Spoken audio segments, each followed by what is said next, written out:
This is Q Racing News, brought to you by the Bank of America Racing Challenge. Champion quarter horse trainer and two-time All-American Futurity winner John Bassett has been suspended for 10 years and fined $10,000 after two horses in his care tested positive for the prohibited Class 1 drug Dermorphin. It's actually two fines and two suspensions of $5,000 and 5 years each, and those were the maximum punishments in New Mexico at the time of the infractions. New Mexico has since passed even stricter penalties. Bassett's one of three trainers whose horses tested positive following this year's Ruidoso Futurity trials. Hearings are scheduled this week for trainers Heath Reed and Carlos Cedillo. Out of 25 Ruidoso Futurity trials that day, 8 winners tested positive. Dermorphin is a painkiller derived from the secretions of a South American tree frog and is said to be 40 times more powerful than morphine. 15 Dermorphin positives have been reportedly detected from horses racing in Oklahoma back in the spring. However, no complaints have been filed. Louisiana has reported 11 Dermorphin positives. The Heritage Place September yearling sale wrapped up this week with fewer head but higher average prices. 627 yearlings sold for more than $8.2 million. That's less than last year's $9.3 million, but there were 177 fewer head in 2012. Average price was $13,210. Median was $7,500. More than 85% of the horses sold. That's also an improvement over 2011. A $185,000 Corona Cartel colt topped the sale during the opening session on Thursday, consigned by Lazy E Ranch for Mackey Racing. Surging market bred in Oklahoma out of the two-time champion mare Mongoose Jet Eye by Mr. Eye Opener. Jesus Alfredo Soto was the buyer. You can find hip-by-hip results at our media partner, StallionEsearch.com.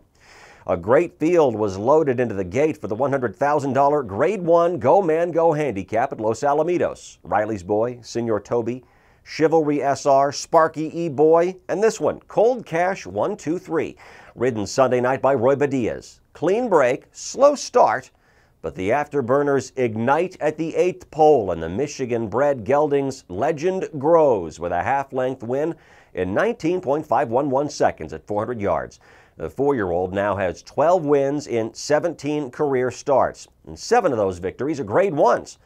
He has a chance to notch 1 or 2 more this year as he's earned a berth in December's Champion of Champions, and he might be seen in October's Los Alamitos Invitational. The latter is less likely, according to owner Carolyn Bay.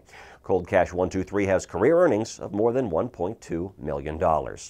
A lot of great state-bred stakes at the Downs at Albuquerque this week, and the headliner races on Saturday with a restricted Grade 3 Senor and Senorita Futurities, each at 400 yards.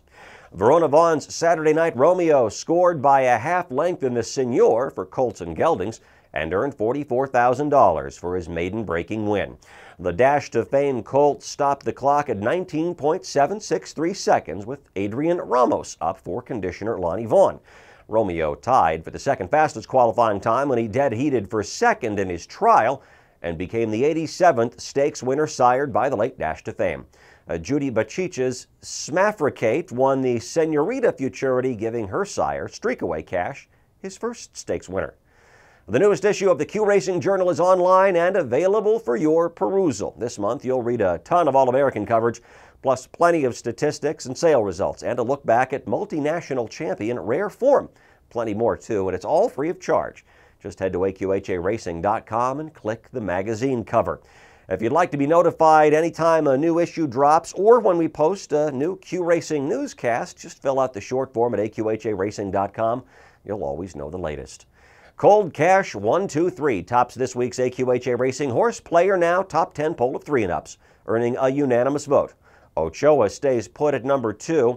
We're only showing you the top 5 here, but there were quite a few shakeups all up and down the poll, so be sure to read the full results at our website. As for the 2-year-olds this week, All-American Futurity Champ 1 Dashing Eagle remains the unanimous number 1.